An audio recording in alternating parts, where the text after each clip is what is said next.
Hey guys, welcome back to the channel. It's Freely. So today I want to talk about an article that I came across when I was doing some research about the Canon R50, and the headline for this article is Canon will approve third-party RF lenses on a case-by-case basis. So for people who are not familiar and need a little bit of context on this, Canon has their mirrorless line, which is the Canon R family. So they have the R50, the R10, the R8, and so on and so forth. Along with that mirrorless line of cameras, they developed a new mount, which is the R mount. And along with the R mount, they're developing an all new system of R lenses, RF and RFS lenses, a full frame and the crop sensor version. So for people who are on a budget and just can't drop like thousands of dollars on lenses alone, we look for the third-party lenses. So for example, Sigma, Tamron have been third-party lenses that my dad has bought in the past, and we actually have the Tamron.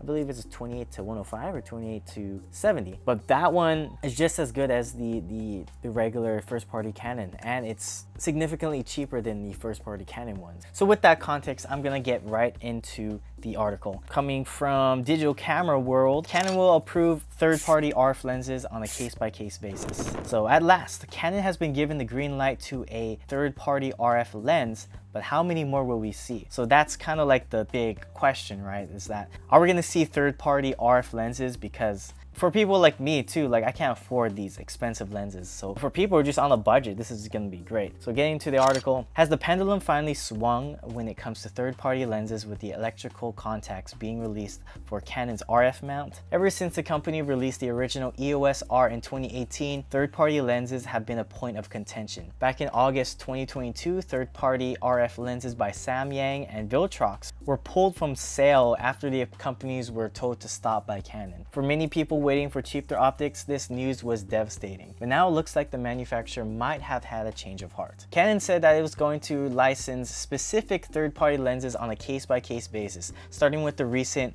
Voigtlander 50mm f1 lens. It will be the first third-party lens that can communicate with the body's RF mount without an adapter. And Canon is also in talks with other manufacturers about more third-party lenses. So it goes on to say, it is true that we are approached by many third-party manufacturers, said Tetsuji Kiyomi, manager at Canon's imaging communications business, in an interview with Phototrend. We hear their demands. However, we have no direction or policy as such on this subject. Naturally, I cannot share more details with you, but what I can say is that if this aligns with our strategy, we will take the necessary action on a case-by-case basis. I can't tell you more. Citing the launch and approval of the new Voigtlander lens, Go Takura, general manager of Canon's imaging division, added, "We are in the process of discussion with other lens manufacturers. This is the situation at present." So we're gonna stop right there, but I just want to give a little bit of my thoughts. I think it's still kind of crazy how Canon,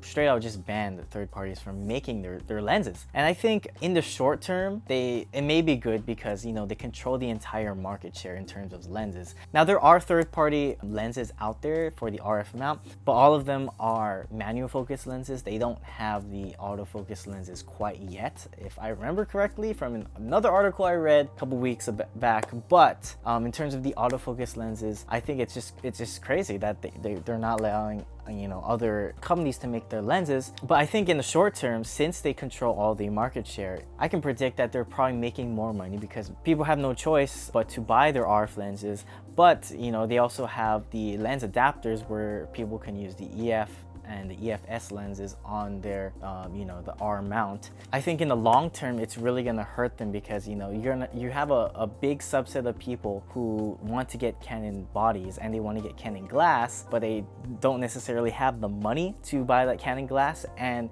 the other alternative would be to go with a third party like Sigma and Tamron. Now that they kind of remove that possibility of getting third party, at least autofocus lenses, to my knowledge, I think it hurts them in the long run. I just really hope that this becomes a continuing trend, that they slowly allow third-party companies to start developing lenses, because the more lenses that you have for your camera bodies, the more people that will come and adopt your camera bodies, right? Because if you only have a small subset of, like, let's say like 4 lenses, but then your competition has like 30 lenses, which one are you gonna go with, right? And especially when it comes to the variety of lenses, say you only have 4 lenses but they're all, you know, like zooms, for example, with no primes. But you have your competitor who has 20 lenses, but they're a mix of primes and zooms. So that's why I think it hurts them in the long run, but you know, I don't run a company. I'll continue on with the rest of the article here. Canon isn't the only brand to have effectively banned many third-party lenses.